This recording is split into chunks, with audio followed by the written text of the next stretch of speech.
क्या होगा पता है? Defect in solid. ओके, तो मैं यहाँ पर लिख देता हूँ, इस कॉर्नर से चलते हैं हम, तो यहाँ लिखते हैं हम डिफेक्ट इन सॉलिड। देखो बहुत मोस्ट इंपॉर्टेंट है डिफेक्ट इन सॉलिड। बहुत सारे दोस्त आते, और मैं ऐसी उम्मीद करता हूँ कि तुम सबको आ भी जाएगा, वो जो कई दिनों से नहीं आया, जैसा का वैसा है रखा हुआ, तो वो आ जाएगा, उसको आप रिमाइंड करें। डिफेक्ट का मतलब होता है दोष, ठीक है ना, दोष आपको पता है। तो इसमें खास बात क्या है? डिफेक्ट की अगर बात करेंगे तो खास चीज़ क्या होगी? तो खास चीज़ ये होगी कि भाई हमको सॉलिड में अगर डिफेक्ट देखना है तो किस सॉलिड में होगा वो, तो वो देखते हैं यहाँ पर क्रिस्टलाइन सॉलिड।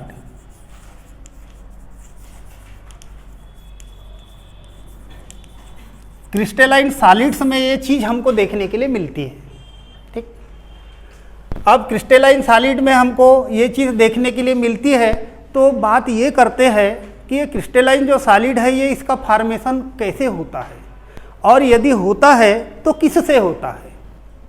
दैट्स इट, समझ में आया? हमको डिफेक्ट पढ़ना है। डिफेक्ट का मतलब होता है दोष। शर्ट पैंट खरीदने जाओ, फटा रहेगा, बोलेंगे डिफेक्ट है, बोलते हैं ना डिफेक्ट मतलब दोष। तो ये दोष जो है हमको डिफेक्ट इन सॉलिड्स जो भी होते हैं उन सॉलिड्स में हमको ये क्रिस्टलाइन सॉलिड पढ़ना है, एमॉर्फस सॉलिड नहीं पढ़ना। समझ में आ गया? पहले भी मैंने बताया था, केवल डिफरेंस तक ही सीमित रहता है, लेकिन आपको स्टडी जो करना होता है तो वो आपको क्रिस्टलाइन सॉलिड की स्टडी करना होता है, ठीक है। तो ये क्रिस्टलाइन सॉलिड में खास बात है कि इसमें दिखेगा, तो ये क्रिस्टलाइन सॉलिड जो होता है कि इसका फॉर्मेशन किससे होता है और कैसे होता है, ठीक है। तो हम इसको लिख देते हैं फॉर्मेशन। देखो कोई ऐसा लाइन से लिखने की आवश्यकता नहीं है, आपको जो फंडे बता रहा हूँ आप ध्यान से सुनो। आप turn by turn, one by one question के ऊपर अटैक करो। क्वेश्चन के ऊपर अटैक करोगे तो उत्तर मिलना चालू हो जाएगा। उसकी मेन खासियत वही रहती है कि ठीक है भाई हमको ये तो मिल गया, इसमें तो हमको देखना है, लेकिन इसका फॉर्मेशन कौन करेगा? तो इनका फॉर्मेशन करेगा कंस्टिट्यूएंट पार्टिकल्स, ठीक। तो ये होगा कंस्टिट्यूएंट पार्टिकल्स, मैं इसको शॉर्ट में लिखता हूँ। और ये कौन से होते हैं? तो ये होते हैं आपके एटम, दूसरा मॉलिक्यूल, और तीसरा होता है ion. That's it, atom, molecule और आयन, इनसे मिलकर के बनता है। और जब इनसे मिलकर के ये बना तो भाई इसका अरेंजमेंट कैसा होगा? तो डिसिप्लिन अरेंजमेंट होगा इसका, आपको पहले से भी बता के रखा मैंने। तो इसका अरेंजमेंट की अगर बात करेंगे कैसा होगा? Discipline arrangement, regular discipline arrangement, regular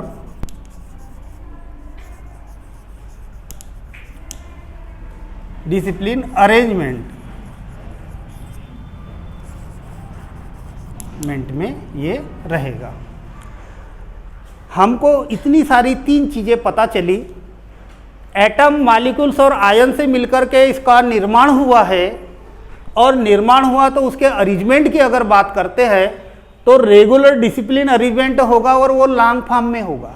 long form में होता है, ये पहले से भी पढ़े हो आपने, लॉन्ग फॉर्म में इसका डिसिप्लिन अरेंजमेंट होगा। अब होता क्या है? तो भाई डिफेक्ट किसको बोलेंगे? तो हिंदी में नहीं पूछ रहा हूं मैं, डिफेक्ट मतलब क्या चीज है, दोष किसको बोलेंगे? तो क्या होता है कि जब कोई क्रिस्टल जो कंस्टिट्यूएंट पार्टिकल्स से अपना लेटिस फॉर्म करता है, लेटिस बनाता है वो, तो बनाते समय उसका रेगुलर अरेंजमेंट होता है, डिसिप्लिन अरेंजमेंट होता है। लेकिन अचानक से क्या हुआ कि वहां पर कोई ऐसा एटम यानी कि कंस्टिट्यूएंट पार्टिकल्स क्या है, गायब हो जाए। यदि वो वहां से गायब हो गया तो वहां पर वो डिफेक्ट पैदा हो जाएगा। बात समझ में आ रही होगी।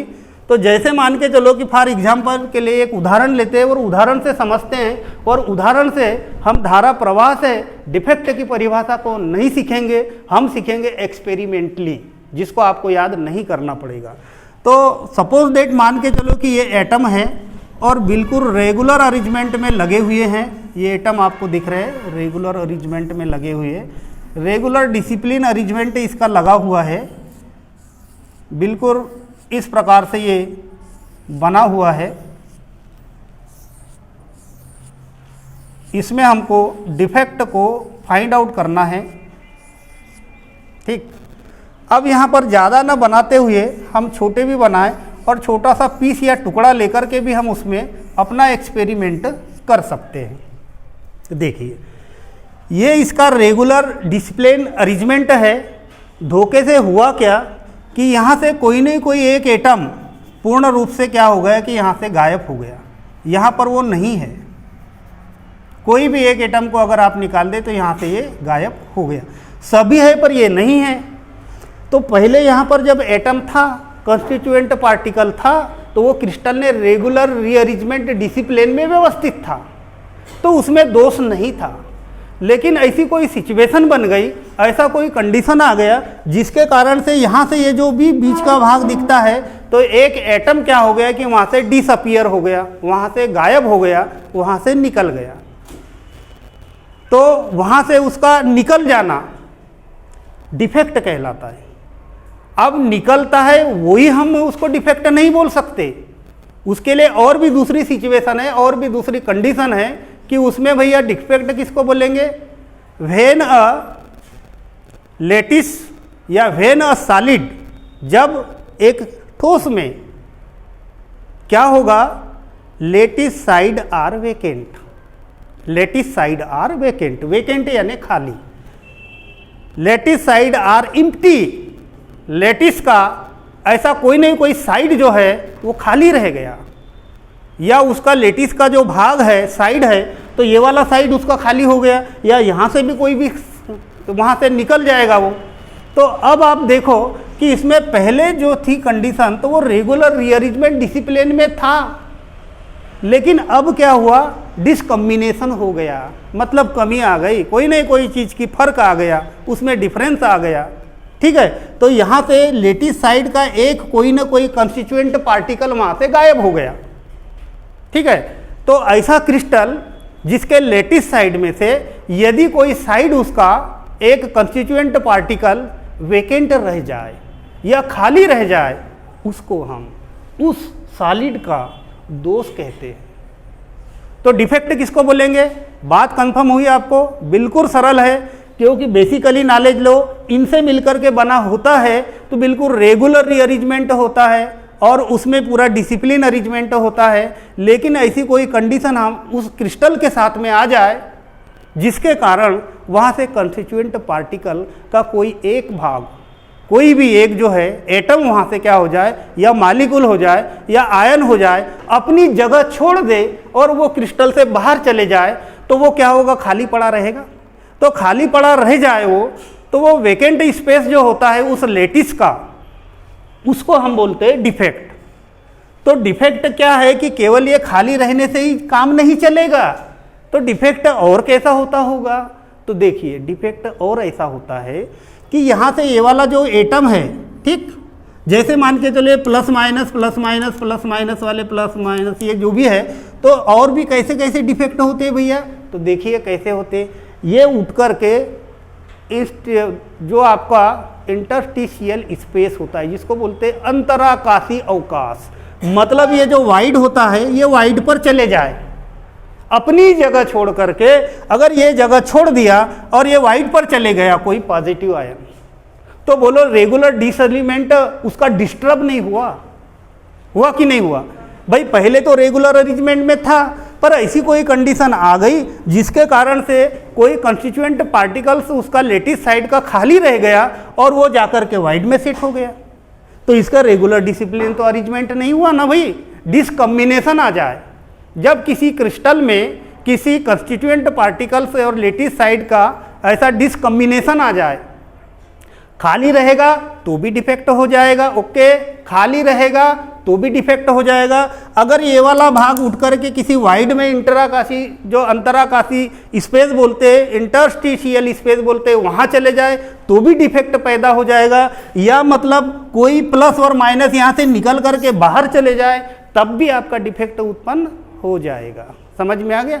तो इसको ऐसे क्रिस्टल को बोलते हैं कि जिसका लेटिस साइड में से कोई भी एक कंस्टिट्यूएंट पार्टिकल या डिसकम्बिनेशन, किसी भी प्रकार की डिसकम्बिनेशन उसमें कमी उत्पन्न हो जाए और वो रेगुलर डिसिप्लिन उसका अरेंजमेंट डिस्टर्ब हो जाए, ऐसे वाले क्रिस्टल को हम में जो देखने को मिलता है उसी को हम बोलते हैं डिफेक्ट बोलते हैं।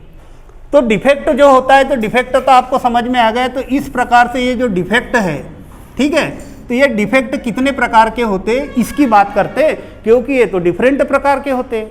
तो यदि दोष से आप क्या समझते हो बोलो, अगर प्रश्न आता है तो आप जवाब करिए इसको कि किसी क्रिस्टल में से डिसकम्बिनेशन आ जाए, किसी कारणवश कोई एटम निकल जाए, अपना स्थान छोड़ दे, बाहर चले जाए, किसी वाइड में चले जाए, तो हमारे जो क्रिस्टल की पहले रेगुलर क्या बनी थी, रेगुलिटी बनी थी, डिसिप्लिन अरेंजमेंट था, लेकिन अब डिस्टर्ब हो गया। और यदि वो डिस्टर्ब हो गया तो उस सॉलिड में क्या हो जाएगा, दोष उत्पन्न हो जाएगा। उसी को हम बोलते हैं डिफेक्ट, सॉलिड इन डिफेक्ट उसी को बोला जाता है। अब इसमें कोई रटने की आवश्यकता तो नहीं है, आपको तो मैंने बता दिया। तो इस प्रकार से हमारे पास जो दोष होते हैं वो डिफरेंट प्रकार के होते हैं, एक ही प्रकार का नहीं होता। समझ में आ रहा है? अब देखिए यहाँ पर ये कितने प्रकार के होते हैं, तो यहाँ मैं लिख रहा हूँ, ये मेन रूप से 2 प्रकार के होते हैं डिफेक्ट। बहुत ध्यान में दो क्योंकि ये अंतिम चरण चल रहा है उसका। सॉलिड वाला जितना था वो मैंने पढ़ा चुका हूँ, अभी मैग्नेट बचा है और आपकी बेंड थ्योरी बची है, ठीक है, ब्रेग इक्वेशन बचा है, तो 2-3 लगेगा उसको, मतलब काफ़ी चीज़ें हो जाएगी। पर इसको आपको अच्छे से करो, मतलब यहाँ से क्वेश्चन पूछा जाता है, हर साल क्वेश्चन यहाँ से आता है। तो इसको बोलते हैं हम point defect, point defect. Okay, point defect एक हो गया। इसको बोलते हैं नॉन रेगुलिटी ऑफ एटम, यानी एटम की जो रेगुलिटी है वो सही नहीं है, या करके लिख दो इसको। या आप क्या है कि आपके पुस्तक में केवल पॉइंट डिफेक्ट दिया है, मतलब जो कॉन्स्टिट्यूएंट पार्टिकल्स है वो रेगुलर नहीं है, उसके कारण से जो दोष उत्पन्न होते हैं वो पॉइंट डिफेक्ट कहलाते हैं। तो यहाँ पर क्या हो गया कि एक ये हो गया, और दूसरा होता है इलेक्ट्रॉनिक डिफेक्ट, इलेक्ट्रॉनिक डिफेक्ट। बात समझते भी जाइए आप, बिल्कुल सही बता रहा हूँ मैं, आप उसको बिल्कुल ध्यान से रखो कि जो डाट डालते हैं हम, है ना, जैसे मैंने यहाँ पर ये डाट डाला, ये पॉइंट हो गया ना, तो ये पॉइंट में डिसकम्बिनेशन आ जाए, पॉइंट डिफेक्ट एक प्रकार का हो गया। और दूसरा हो गया इलेक्ट्रॉनिक डिफेक्ट। तो इसका जो क्लासिफिकेशन करेंगे, और इसको हम क्या है कि ये डिफेक्ट को हम जिस प्रकार से डिवाइड कर रहे हैं, तो ये डिफेक्ट था आपका, ठीक है, और ये डिफेक्ट काय में था, सॉलिड में था, सॉलिड में आपका डिफेक्ट हो गया। अब देखिए एक होता है बिंदु दोष, जिसको बोलते हैं बिंदु दोष, और वो इलेक्ट्रॉनिक दोष, ठीक है। इलेक्ट्रॉनिक को इलेक्ट्रॉनिक ही बोलेंगे, हिंदी में भी लिखेंगे तो वैसा ही लिखेंगे, इसमें दिक्कत नहीं है। अब ये वाले जो होते हैं आपके, ये होते हैं 3 प्रकार के, ठीक। यहाँ से हम क्या कर देते हैं, इसके 3 प्रकार होते हैं, तो मैं यहाँ पर 3 प्रकार यहाँ पर बना लेता हूँ।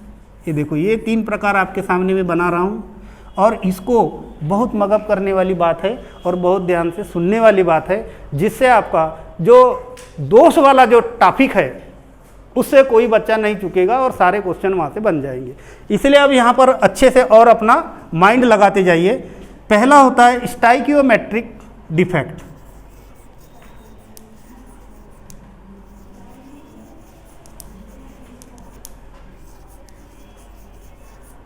That's it, stoichiometric defect. Hindi में लिखना है तो ई में लिखा, स्टाइकियोमेट्रिक ही लिखेगा वो।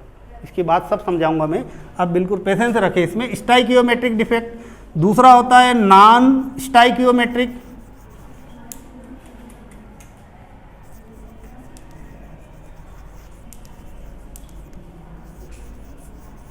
ये हो गया, इसको थोड़ा सा आगे बढ़ा देते। और एक होता है इम्प्यूरिटी डिफेक्ट, तो ये हो जाएगा impurity defect. There are 3 types of point defect. जो बिंदु दोष है, उस बिंदु दोष को 3 कैटेगरी में डिवाइड किया गया है। पहला है स्टाइकियोमेट्रिक डिफेक्ट, दूसरा है नॉन स्टाइकियोमेट्रिक डिफेक्ट, और तीसरा है इम्प्यूरिटी डिफेक्ट। That's it. बिल्कुल अच्छे से आप क्या है कि उसको कमांड करके रखो, इस मैप को अपने दिमाग में बैठाल करके रखो कि कौन क्या कह रहा है और कहाँ पर कौन सी चीज़ है। इनके सबके मीनिंग बताऊंगा, आपको समझा दूंगा, सारी चीज़ सबको समझ में आ जाएगी। बस थोड़ा सा पुराना अभी ज्ञान अपने पास में रहना चाहिए, है ना। एनर्जी अगर रहेगी तो डॉक्टर उसको ठीक कर सकता है। समझ में आ गया। सांस अगर चलती है उसकी तो उसको बचा सकते हैं। मेनिटाल सार्बिटाल लगा देंगे, ज़्यादा बात आएगी, पर आपको ध्यान रखना है ये जो होता है स्टाइकियोमेट्रिक डिफेक्ट, अब ये ज़्यादा है और इसमें स्टार लगाता हूँ, इस पर क्वेश्चन पूछे जाते हैं। एक तो एक सिंपल सी चीज़ थी आपके नॉलेज के लिए, क्वेश्चन पॉइंट डिफेक्ट पर आते हैं, बहुत इंपॉर्टेंट है ये वाला। तो पॉइंट डिफेक्ट में पहला तो स्टाइकियोमेट्रिक, दूसरा नॉन स्टाइकियोमेट्रिक, तीसरा हो गया impurity defect. There are 3 types of point defect को डिवाइड कर दिया गया है। यहाँ पर स्टाइकियोमेट्रिक डिफेक्ट जो होता है इसको हम खड़ी लाइन में लिख देते हैं। ये 4 प्रकार का होता है। पहला नंबर है, इसको बोलते हैं वैकेंसी डिफेक्ट।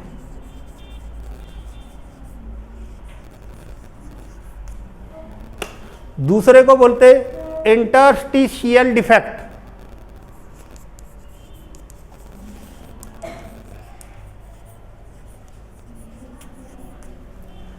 तीसरे को बोलते हैं साटकी डिफेक्ट।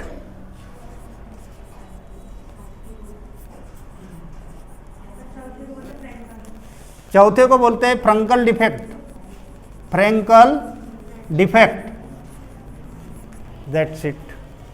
इस प्रकार से जो पॉइंट डिफेक्ट की कैटेगरी में स्टाइकियोमेट्रिक डिफेक्ट आया था, उस डिफेक्ट के अंतर्गत होते हैं 4, जो होता है वैकेंसी डिफेक्ट, दूसरा होता है इंटरस्टिशियल डिफेक्ट, तीसरा होता है साटकी डिफेक्ट और चौथा होता है फ्रैंकल डिफेक्ट। और इनको भी मैं स्टार लगा देता हूँ, ये परीक्षा में आते हैं, इसकी गलती और भूल मत करना। That is very most important. Schottky and Frenkel defect परीक्षा में आता है, छूट नहीं सकता, आता है, बहुत ही स्टैंडर्ड है और लेटेस्ट भी है। यहाँ पर दूसरी चीज़ और आपको रिमाइंड करना है, जिसको मैं बता रहा हूँ उसको ध्यान से देखो आप, ठीक। ये जो 4 प्रकार होते हैं, इस 4 प्रकार में ये जो 2 प्रकार है, दूसरी साई मेरे को मिली नहीं थी, ठीक है। ये होते हैं नॉन आयनिक कंपाउंड में, non ionic compound, non ionic compound में पाए जाते हैं ये 2। और ये वाले 2 जो है फ्रैंकल, साटकी और फ्रैंकल, ये होते हैं आयनिक कंपाउंड में, आयनिक कंपाउंड में पाए जाते हैं, याद रखो इसको, ठीक। अब देखते हैं हम यहाँ पर कि नॉन स्टाइकियोमेट्रिक डिफेक्ट कितने प्रकार के होते हैं। तो there are 2 types of non stoichiometric defect. याद रखें अच्छे से, ये 2 प्रकार के होते हैं। यहाँ पर मैं ऐसा कर देता हूँ, तो ये एक हो जाएगा metal axis defect, EXCESS defect, और यहाँ पर होगा metal deficiency defect, metal deficiency defect, ठीक। मेटल एक्सिस डिफेक्ट जो होता है, ये होता है 2 कैटेगराइज में डिवाइड, इसको फिर कर दिया गया है। तो इसको 2 भागों में मैं बांट देता हूँ। ये मैंने 2 भागों में बांट दिया, देख लीजिए आप। इसमें आएगा वैकेंसी ऑफ एनायन, ये हो जाएगा VACAN, वैकेंसी ऑफ एनायन, ठीक है। और यहाँ पर होगा ये जो केटायन है इसका भाग रहेगा इंटरस्टिशियल पोजीशन के कारण होने वाला। यहाँ पर खेल जो पूरा है वो केटायन का है, CATION, ठीक है। यहाँ पर भी CATION केटायन का है। तो इस प्रकार से हमारे पास जो है मेटल एक्सिस डिफेक्ट जो होता है, ठीक, ये 2 प्रकार से है। और पहला वैकेंसी ऑफ एनायन और इसमें केटायन इंटरस्टिशियल पोजीशन पर चले जाएगा, जिसके कारण क्या होगा, मेटल एक्सेस हो जाएगा। तो यहाँ से आपको पता चलेगा कि मेन क्या है, सुटेबल टाइटल जो होता है ना, उस पर आपको फोकस करना पड़ेगा। देखो इसका मतलब क्या है, इनको सबको एक एक को पढ़ लेंगे, आप थोड़ा सा रिमाइंड करो। ये तो मैं अभी थोड़ा सा डायग्रामेटिकल आपको एक्सप्लेनेशन करके आपके रिमाइंड करने के लिए बता रहा हूँ कि मेटल एक्सेस का मतलब क्या होता है। मेटल मतलब धातु, और धातु का ज़्यादा होना। मेटल क्या है जी, एक्सेस हो गया, ज़्यादा हो गया, ठीक। तो मेटल एक्सेस ज़्यादा कब होगा, उसको अभी मैं क्लियर करता हूँ 2 मिनट में, आप ध्यान से देखो। इनके जो नाम है, जैसे मान के चलो कि नॉन स्टाइकियोमेट्रिक डिफेक्ट क्या होता है, उसको भी मेरे को एक्सप्लेनेशन करना है और अभी आपको बताना है। आप बता नहीं पाओगे कि स्टाइकियोमेट्रिक क्या होता है, स्टाइकियोमेट्रिक डिफेक्ट किसको बोलते हैं, वो अभी आपको पता नहीं चलेगा। स्टाइकियोमेट्रिक क्या होता है, इसके बारे में मैं चर्चा करूंगा। तो यहाँ पर मेटल एक्सेस देखेंगे हम नॉन स्टाइकियोमेट्रिक में, तो इसमें क्या होता है कि ये जो मेटल है, मेटल का मतलब धातु, और धातु के ऊपर प्लस चार्ज होता है। तो प्लस चार्ज वाला जो मेटल है उसकी अधिक हो जाना मेटल एक्सेस डिफेक्ट कहलाता है। यदि कोई क्रिस्टल बना है, ये बताया था मैंने कि यहाँ पर कितने धनायन कितने ऋणायन है, लेकिन दूसरा कोई केटायन आकर के यहाँ पर एडजस्ट हो जाए तो मेटल ज़्यादा नहीं हुआ, मतलब प्लस चार्ज इसमें ज़्यादा हो गया। तो उसी प्रकार से ये बात बता रहा है कि मेटल एक्सिस का मतलब होता है कि मेटल एक्सिस कब होगा, तब होगा कि जब वहाँ से एनायन को हटा दोगे, समझ में आ रहा है, एनायन को कम कर दोगे। तो उसके लिए हम कैसा समझ सकते हैं, इस पर आप फोकस करो, फिर इसका मैं एग्जांपल आपको बताऊंगा। जैसे मान के चलो कि यहाँ पर एक बॉक्स है, ऊपर बता रहा हूँ मैं, आप ध्यान रखो उसको, 1 2 3 और ये 4, ठीक, 1 2 3 और ये 4, और यहाँ पर एक बना लेते 1 2 3 और ये 4, ये बन गया, ठीक। हमने क्या किया कि किसी क्रिस्टल का एक छोटा सा टुकड़ा लिया, ठीक, और ये काय में होते हैं, तो ये होते हैं आयनिक कंपाउंड में, ठीक। तो आयनिक कंपाउंड में होगा तो ये प्लस होगा, माइनस होगा, प्लस होगा, माइनस होगा, माइनस होगा, प्लस होगा, माइनस होगा, प्लस होगा, प्लस होगा, माइनस होगा, प्लस होगा और माइनस होगा। That's it. रेगुलर रीअरेंजमेंट है, किसी प्रकार की कोई समस्या आई क्या, नहीं आई। अब यहाँ पर हमको रेशियो देखना है, इस पर फोकस करो आप। मेटल एक्सिस की बात बता रहा हूँ, जहाँ पर मेटल ज़्यादा हो जाए, और मेटल कौन होता है, जिसके ऊपर पॉजिटिव चार्ज रहता है, वो मेटल होता है। तो होता क्या है कि यहाँ पर इसने क्या बोला कि बोलता है कि वैकेंसी ऑफ एनायन। वैकेंसी का मतलब होता है एनायन को खाली करो। भाई मेरे पास से, मैं जो ये क्रिस्टल बना हूँ, तो मेरे पास से तुम एक एनायन को भगाओ वहाँ से, वहाँ नहीं रखना अपने को। तो हमने क्या किया कि कोई भी एक एनायन को यहाँ से हटा दिया, ठीक। तो पहले का रेशियो और जब वो डिफेक्ट पैदा हो गया तब का रेशियो, तो जब डिफेक्ट उसमें नहीं था तो स्ट्रक्चर ऐसा दिख रहा था, ऐसा दिख रहा था ना, यहाँ पर माइनस था क्या, नहीं था, देख रहे हो ना आप। देखो इसमें केवल मगब करो, आप अपने दिमाग में डालो कि यदि हमने क्या किया कि यहाँ पर रेगुलर डिसिप्लिन है, लेकिन यहाँ से क्या हो गया कि इसने बोला कि भाई मैं मेटल एक्सिस डिफेक्ट मेरे को दिखाना है। तो जब दिखाना है तो हम कैसा दिखाएंगे, तो उसने बोला कि वो क्रिस्टल में से एक एनायन को खाली करो। तो ये लिखता है कि केटायन का काम है यहाँ पर। तो वैकेंसी ऑफ एनायन, अगर एनायन को वहाँ से हटा दोगे तो ये क्या होता है कि बिफोर वाला BeFore और AFTERE, तो बिफोर वाला रेशियो केटायन व एनायन का कितना और बाद में केटायन व एनायन का कितना, वही देखना है आपको। तो यहाँ पर हम ये देख लेते हैं कि ये आपका केटायन है और ये एनायन है, इन दोनों का रेशियो देखेंगे तो पहले में कितना है, देखो 2 3 4 5 और 6, ठीक, 6 रेशियो। तो एनायन में कितने हैं, यहाँ पर 6 है। तो अभी किसी प्रकार का डिफेक्ट वहाँ पर नहीं है, लेकिन जब वो डिफेक्ट उसमें उत्पन्न हो गया तो इसने बोला कि बोले मैं मेटल एक्सेस डिफेक्ट हूँ, मतलब मेरे पास जो मेटल है वो ज़्यादा एक्सेस में रहना चाहिए। तो हमने यहाँ से अब आपको क्या किया कि एनायन को हटा दिया, क्योंकि इसने बोला ना कि वैकेंसी ऑफ एनायन। मतलब एनायन को खाली करो भैया वहां से। तो यदि यहां से हमने खाली कर दिए तो ये बताओ कि इसके रेशियो पर बाद में क्या प्रभाव पड़ेगा, क्या रेशियो होगा। तो देखिए आप रेशियो क्या होगा, तो देखो केटायन का रेशियो कितना हो गया 6, लेकिन एनायन का रेशियो कितना हो गया 5। हुआ कि नहीं, बोलो हुआ कि नहीं। तो ज्यादा कौन है, मेटल। ज्यादा कौन है, मेटल। वही बोल रहा है ये मेटल एक्सेस। अब क्या हो गया कि मेटल ज्यादा हो गया भैया आपका। तो ऐसा डिफेक्ट कहीं आपको समझ में आ जाए तब आप क्या करें पता है, इसको बोलेंगे हम मेटल एक्सेस डिफेक्ट।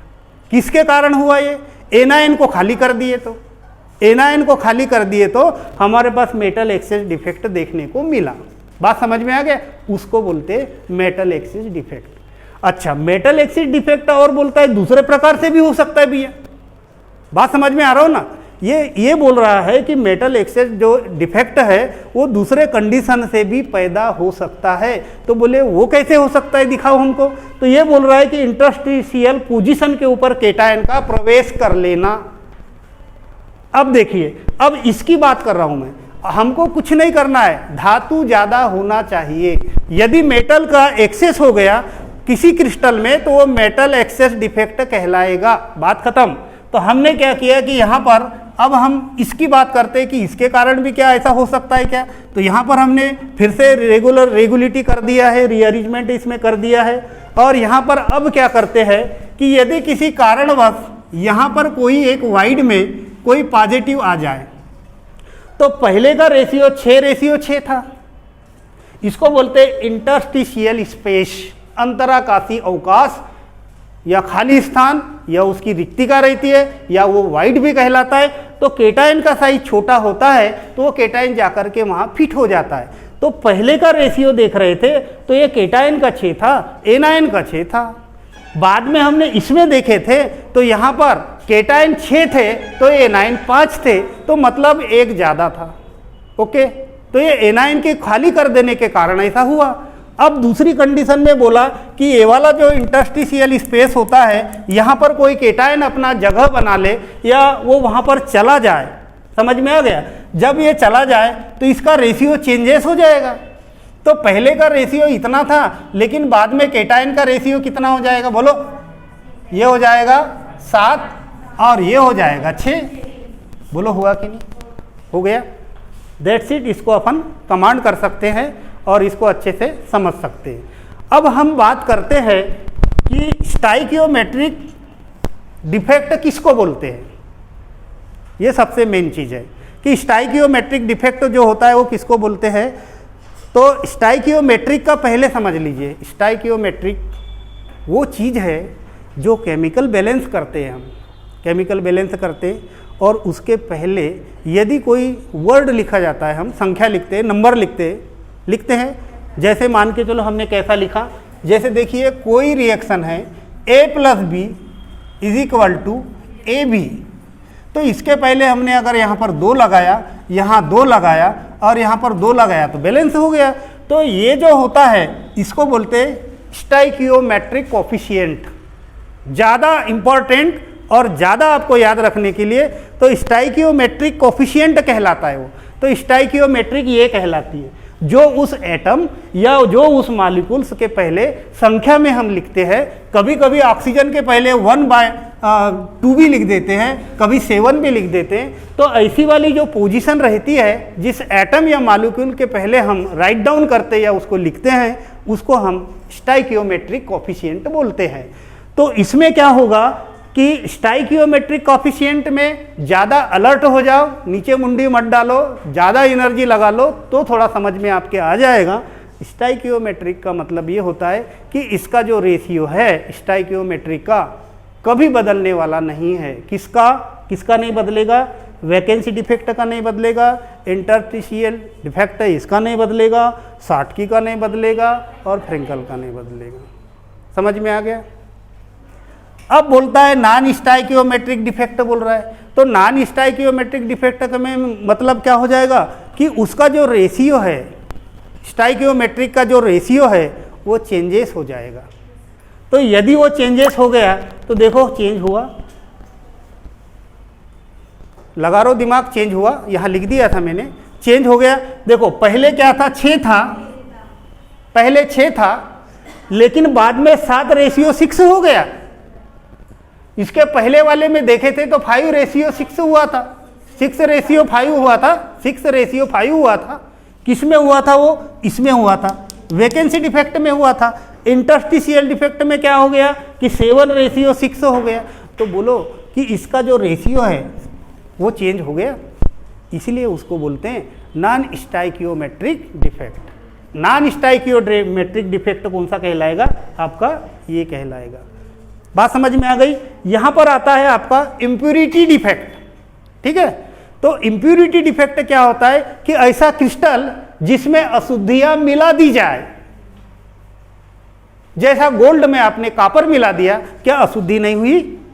तो ऐसा कोई क्रिस्टल जिसमें हम क्या करते हैं कि उसकी इम्प्यूरिटी को मिला देते हैं, उसी को डोपिंग कहते हैं। डोपिंग समझ में आया? डोपिंग से आप क्या समझते हो? प्रश्न आता है तो आप समझ लीजिए कि किसी क्रिस्टल में अशुद्धि को मिक्स कर देना डोपिंग कहलाती है। तो वो डोपिंग वाला काम आपका हो गया। कई बार प्रश्न आया कि डोपिंग से आप क्या समझते हो? समझ में आ गया। और उसमें एन टाइप का और पी टाइप का क्रिस्टल बनता है, वो मैं आपको बाद में बता दूंगा। अब हम क्या करते हैं कि इसके लिए एक चार्ट बनाते हैं, समझ में आ गया, और हम पढ़ना चालू करते हैं, स्टाइकियोमेट्रिक डिफेक्ट को पढ़ना चालू करते हैं अब, ठीक है। तो उसको थोड़ी देर बंद कर दो, क्योंकि मैं मिटाऊंगा।